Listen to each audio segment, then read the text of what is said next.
Il carnevale a Venezia ci sarà, mentre Vera e il comune stanno lavorando alacremente dietro le quinte per definire il programma, la rassicurazione che tutti aspettavano non poteva che arrivare da lui, uno dei simboli del carnevale veneziano, il principe Maurice. Ciao a tutti, sono il principe Maurice, maschera, mascherina, per parlare di un carnevale che si farà a Venezia, si sta preparando. Io sono in buon ritiro nella campagna trevigiana per cercare di interpretare al meglio questo straordinario carnevale veramente della rinascita, un rinascimento. Finalmente si farà in presenza, anche se ci sarà pure una parte in streaming che l'anno scorso aveva avuto un discreto successo.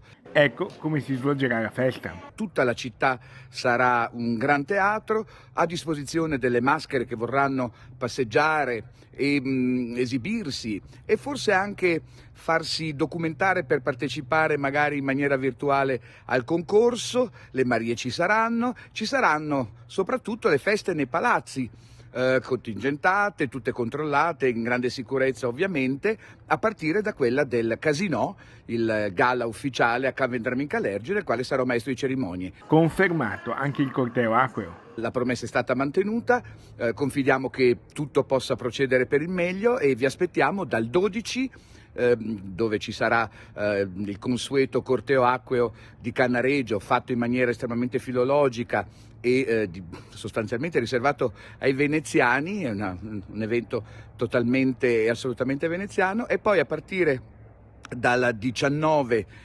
fino al 1° di marzo, dal 19 febbraio fino al 1° di marzo, tutta la città e i palazzi con le maschere stupende più che mai che ci verranno a trovare.